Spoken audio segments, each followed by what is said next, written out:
We'll move on to item number 5. It's my pleasure to introduce our homegrown MP. I don't think Nikki needs any introduction. We've been trying to get Nikki to give us a presentation since the beginning of this year, but our schedules haven't sort of meshed. So Nikki's here to provide an update on her activities. We do read about all that she does through the newspaper, and Danielle also does filter some of that information to us. But Nikki, hearing it from you is different, so welcome, and thank you. Everybody's eager to hear what you have to say. Perfect, thank you very much, Raj. Well, thank you very much, Raj, and I really appreciate the opportunity to be here today with you.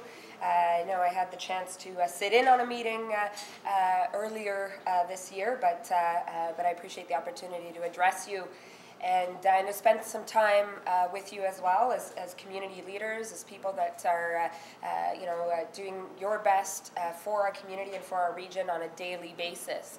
I want to acknowledge that we are on Treaty 5 territory and the traditional territory of the Nishnawasi Cree Nation.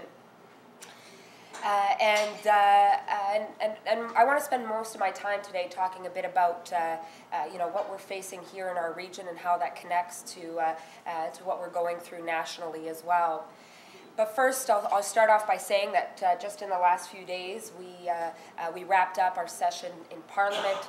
It was once again a busy end to the session. You might have heard about long hours of voting into the night, so that kept us busy, but we also had some key legislation going forward, whether it was in terms of judicial reform or, of course, the legalization of marijuana or other areas pertaining to the budget and the ongoing work that we're doing as a country. And for me, it's been important all throughout to be a very strong voice for our region and what we're facing here. It's also very important for me to spend time on the road traveling across our north. And one of the reasons why it's always a bit of a challenge to coincide our schedules is because I spend a fair bit of time in our break weeks from Parliament on the road traveling. Just yesterday we were in Split Lake, tomorrow I'll be in the Pas.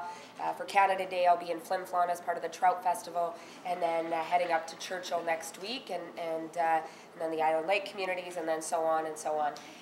For me it's important to touch base all throughout the year and connect with folks on the ground in our communities to hear firsthand what's going on, what the concerns are, and how best I can help, I can support, and how best we can work together to bring forward solutions for our communities and for our region. But like I said, I'd like to spend a bit of time reflecting on what we are going through as a region right now, a bit of a state of the region. There's no question that whether it's here in Thompson or across the north, we're going through some very challenging times. We know that best here in our home community. And, and I want to acknowledge the efforts that have been made by the steelworkers, by Vale, by others, to mitigate as much as possible the impacts of the closure of the smelter and the refinery. But as a Thompsonite myself, there's not a day that goes by that I don't have a conversation with somebody, including folks from my generation, that talk about the impacts of job losses on them, on their families, saying bye to people that are leaving our community, talking to people that have sold their house at a loss, tens of thousands of dollars at a loss, and not just folks that are directly connected to Vale, but others as well, RCMP officers that are leaving town, taking a big hit on their housing and on their investment, but needing to leave, obviously, for their work. And it's not, and there's no question that affects all of us, whether directly or indirectly. But here in Thompson, we've faced tough times before. And I think one of the things that we've proven time and time again is important that we come together and work together to find a solution. And I'm not here to make a partisan speech, but I do want to put something out there, that I stand in support of our mayor in council in speaking out for Thompson, and I expect the provincial and federal governments to join us at the table to find solutions. And I'll start off by saying that I think like many, find it totally unacceptable that a minister in charge of helping us with navigating these challenging times has not been made available to work with our community leaders to try and find solutions with respect to the Mining Reserve Fund and taking on the new reality that Thompson is facing.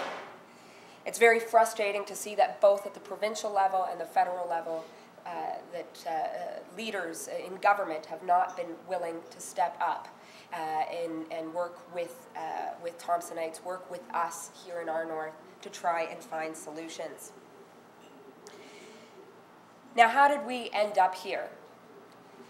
You know, I do talk about, you know, for me and many say, you know, politics is something out there. Well, I think it's important that we recognize that politics is involved in everything. And not big P politics, but small p politics, particular decisions that were made, and particular decisions that were made by government.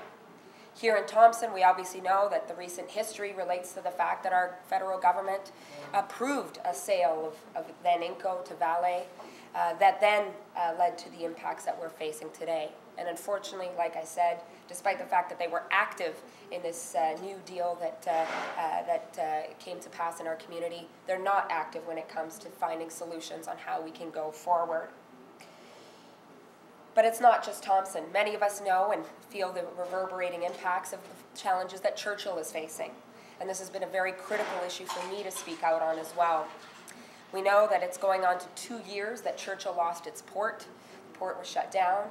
And over a year and a half that the railway was suddenly shut down as well, rendering a community a profitable, busy hub, essentially almost isolated, well, certainly isolated in terms of rail, overnight. This has had devastating impacts on people's day-to-day lives, devastating impacts in terms of the various industries that Churchill depends on. And again, the community has seen an exodus of folks. They've seen a huge dependence on reliance on the food bank, and folks have been going through a really, really difficult time. But again, it didn't just happen. In the 90s, the port in Churchill was privatized by the then federal government and was given over to an American billionaire that has done little to make the kind of investments that were necessary in our infrastructure and almost nothing to be able to work with the communities in the face of tough times. And I will say that if it wasn't for the work of local leaders, whether it's the Mayor of Churchill, First Nations leaders here in Thompson, where we've all worked together to give voice to what Churchill's been facing, I don't think we would be at the point where there is a glimmer of hope with respect to a new deal. Unfortunately, the federal government has taken too long, and 2 years have gone by when they do have a very clear responsibility vis-a-vis a strategic asset like the port in Churchill.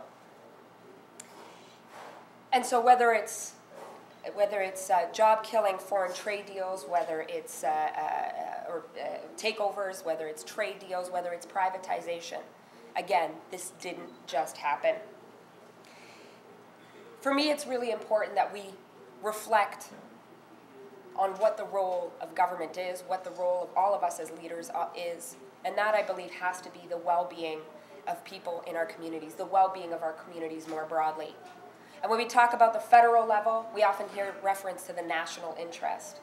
Now, it's been a struggle for me for the last few weeks because the government has often talked about the national interest in the context of a pipeline that they've bought.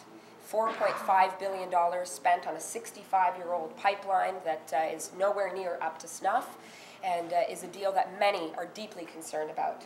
Not only has it been done against the wishes of so many First Nations, against the rights of many First Nations, but has very negative environmental implications as well.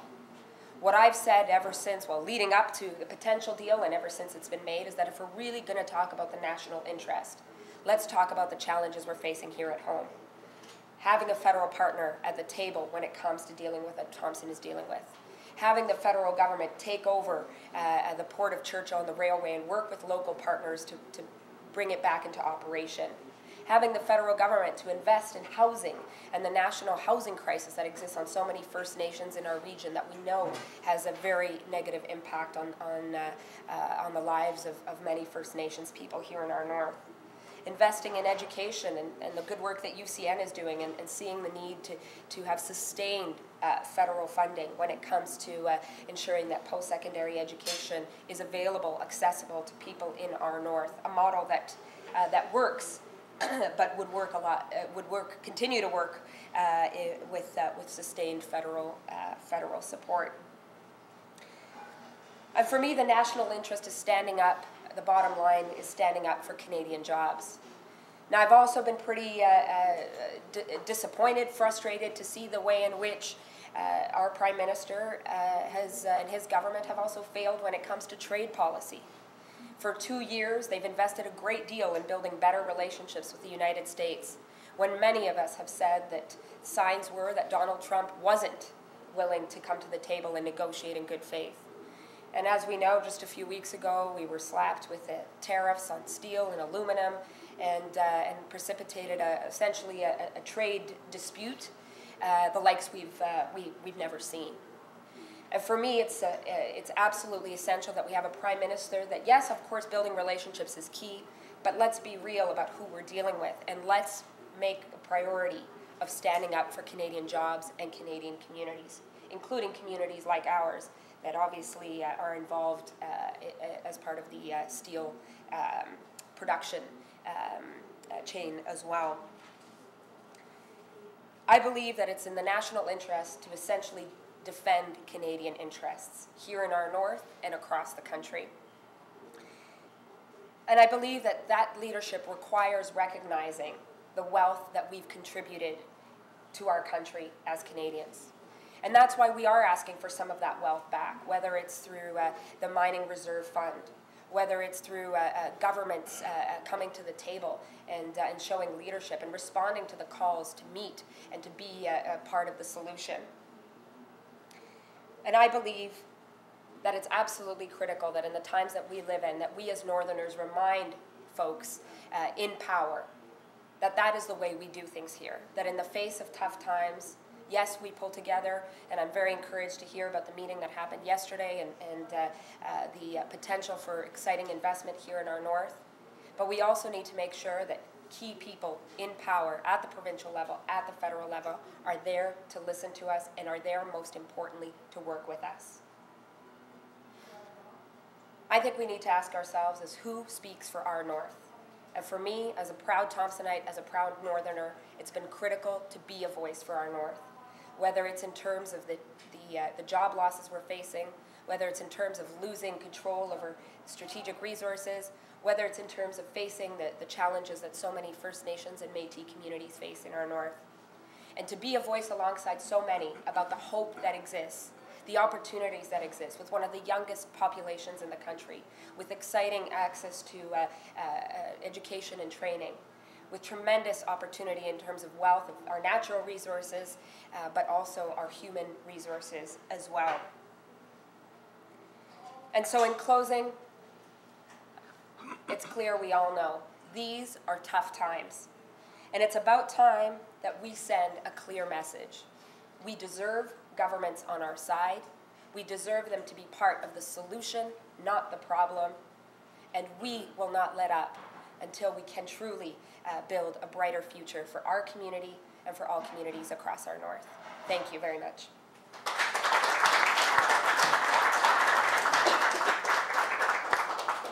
Thank you, Nikki. Does anybody have any questions for Nikki? I see some hands up. We'll start with Dave. Thank you very much, Nikki, for being here. It's not really questions, more comments, and I just want to hear what your opinions are. I heard on the news a couple weeks ago that the Turnbull Riding has the poorest net worth in Canada right now. And is that going to resonate at all with the federal government that we currently have, or is that going to be just kind of like brushed under the table? Like the federal government used to say they're proud to be from coast to coast to coast. Well, now that Churchill has had the problems that they're having, I've heard them say we're proud to be from coast to coast. They just kind of, I want to say we're a third coast state.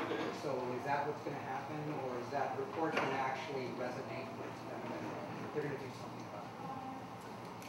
Well, thank you for raising that, Dave, and yeah, absolutely, there was a report that was done by, Canada 2020 helped release it, and the number was that 64% of children in our region live in poverty, the highest in the country, and with similar numbers in other parts of northern Canada.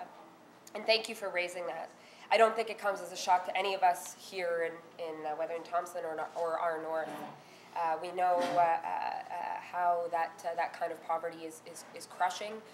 We see the way children struggle in terms of health, in terms of education, and I think all of us know, or we should know, that even the suicide crisis is deeply connected to that level of despair as well. So many of us saw that this report was a moment for government to recognize that situation for many communities is dire. I am disappointed, however, that the immediate response to that report wasn't, we need to go back to the drawing table and look at a comprehensive way of taking on this reality. But instead there was a reference to how the government was has invested in the child tax benefit, and how somehow that's basically enough, or certainly the key part of what they're willing to do to deal with it. And what I've said time and time again is there's no question that in an immediate sense there is some reprieve for some that comes from that benefit. But when I go door to door in communities, the big issues I hear about are systemic. Number one, housing, the third world conditions. I mean, when we talk about what poverty looks like in so many communities, it would be a mold-infested home where 18 to 22 people are struggling to live, of which many of them are children. And housing, we know education continues to be underfunded in most First Nations, despite a government initiative that's only focused on a few in our region, in Manitoba more broadly. We know health continues to be underfunded, and so yes, there's been some investment on certain issues, but not in terms of some of the foundational barriers that people are facing. And so it's been important for us to say that, what more of a priority could there be than dealing with child poverty? And I'll connect the issue of jobs as well, and you're absolutely right, Churchill's talked about it. The reality on the anecdotal level is people are relying on the food bank in the way in which Churchill never did. And many of those are families, including children. And so what happens when a community loses good family-sustaining jobs? They are plunged into poverty very, very soon after.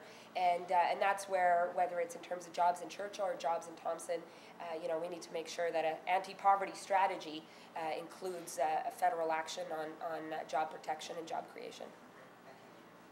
Thank you. You good? Keith, you had your hand? Yes, hi Nikki. Very good.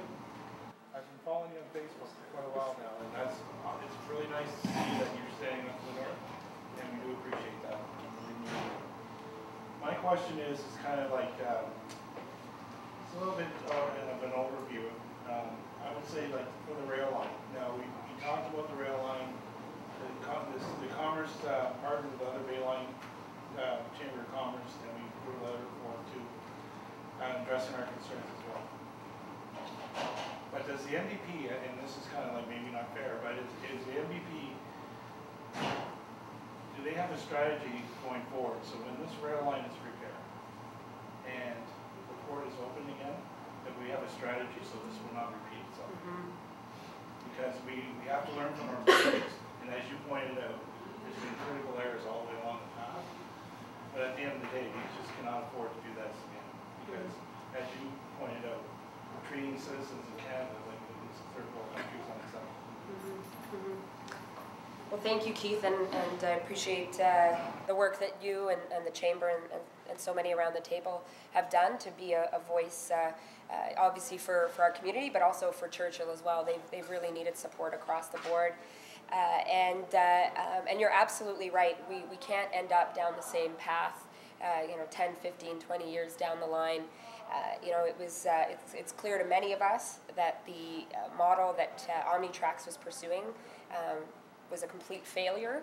and we need to make sure that that doesn't happen again. I think the biggest safeguard is to ensure that it is local communities on the ground that are playing a key role in terms of ownership and direction when it comes to the rail line and the port as well. Let's face it, they obviously have the biggest stake and will work hard and have worked hard to make the most of the resources that they and we have. But it's clear to me that there needs to be some accountability. It's not yet known how much the federal government is willing to contribute in terms of the One North proposal. I have asked for that information, and actually on July 3rd, I will be in Churchill. Minister Carr and Minister LeBlanc, the Minister of Fisheries, will be there as well. And once again, I will reiterate with them directly. We need to know what the federal government is contributing. That is money, that is Canadian money, Canadian taxpayers' money. And we need to be able to hold account the private investors that will benefit from that investment, because we know that there is a private investor involved, and we need to make sure that the moment that there is public money, that we know how it's being spent overall, or how this operation is going to move forward, and I absolutely agree there need to be safeguards in place. For example, we cannot see anyone close down the only deepwater Arctic seaport that Canada has. I mean, we're an Arctic nation, and it's foolish that Omnitrax, even that there was murmurings of that being the case, that they were willing to just shut down the rail line and sort of, do away with or abandon the port overall. At a time when, unfortunately we have climate change, we have to, though, recognize that there are opportunities that come from a longer shipping season and more opportunities for trade.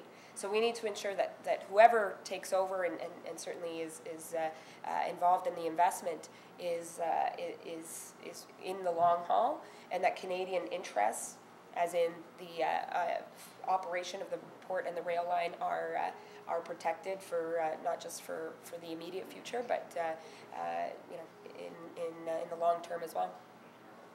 Thank you. Anybody else have any questions, comments? Ron? A lot of you won't know much about this, and I'm not certain even when it started, but around 1935, at least, there's an organization called the Hudson Bay Route Association. And their prime thing was to get as much business up through the Churchill line, the port, grain, and so on. And through the years, there's a few things that are there. Like there's ice 10 months of the year or more, but there's icebreakers that could have been in there 50 years ago, breaking more trails sooner and so on. The railway, it's a tough rail line to keep operating, and I really think the CN did a bit of a slowdown before they sold their line, and then the Americans walked into a hellhole. But the whole thing is all these little troubles, but the main reason of the whole thing is somebody does not want that port there, and it's called Montreal. St. Lawrence Seaway wants everything, and they're getting all that grain right now, except what goes out to the west coast. It's just been a battle. The Hudson Bay Route Association has continually had the battle with Eastern Canada. And I was going to ask you, have you seen or felt that with your time in Ottawa? And thank you for bringing up the work of the Hudson Bay Route Association, Ron. They just actually had a big anniversary this year, and I attended their AGA in the PA. And they're very concerned about the situation in Churchill. In fact, they've been huge advocates, and one of the sort of focal points they created at the meeting was they brought a model of the first ship that sailed to Churchill to export Canadian wheat. And so these folks are right in there. They're from across the prairies, and they've been doing their best to be a voice for action on Churchill. With respect to the challenges that Churchill has faced, there obviously, as you pointed out, there were some challenges when it was still in public hands with respect to the state of the infrastructure. But Omnitrax, if it was on a downward trend, many would argue that it ended up being a downward spiral with Omnitrax. The reinvestment in terms of repairs and maintenance was not done, and you know, and led us to where we are today. Certainly a couple years ago. The other big contributing factor was the loss of the Canadian Wheat Board. That Canadian Wheat Board was the #1 customer for the Port of Churchill, and its loss was devastating. Now, having said that, the government back in, I believe it was 2011, brought in a subsidy to entice grain companies to ship through Churchill, so that they don't just go through Montreal or Thunder Bay or Vancouver. And that there was an uptake. But many have said that Omnitrax unfortunately was not on the ball to ensure that that subsidy was maxed out by various clients. So again, unfortunately, Omnitrax has been a key part of the problem. You know, going forward, many are acknowledging the fact that you know, while yes, there are key interests that want to continue to ship through the big ports in the south. That it would be insane in the face, again, of the opportunities brought as a result of climate change to ignore the north, which is you know, Churchill is a much more profitable route for doing trade with our northern neighbors, whether it's Russia or to a certain extent China and northern Europe as well. And so many have said, and you know, I know academics, policymakers have said that we need to get serious about protecting Churchill. And like I said, you know, that's where we also need the federal government to be a champion. And it has taken too long. The glimmer of hope has appeared in the last few weeks in terms of supporting the New Deal. But we need more information, and I think, you know, many of us in the North, we sort of subscribe to the adage of we'll believe it when we see it. So great, they're talking about getting the rail track back online. You know, we'll believe it when we see the work getting done. And so, you know, there are many that are saying this has got to happen. I will say that Churchill has received incredible international attention because of the work of so many across our north to say, you know, like, we're here, you can't forget us. But again, this is another classic example of needing the federal government to be part of the solution and not part of the problem anymore. Just one more thing. I think it's absolutely disgraceful the way the federal government has abandoned any community as much as they have Churchill. There's places that are stuck away in the boonies. They'll do everything in their power to keep them alive and look after them. They just let Churchill die. And people on their own did winter roasting in an impossible, there'll never be a highway in that area. It's just impossible land to drive over. But they abandoned it. And it just fulfilled Montreal's wish. Point well taken. Dozens of farmers in Saskatchewan, they'd rather actually go through port to the port of Churchill.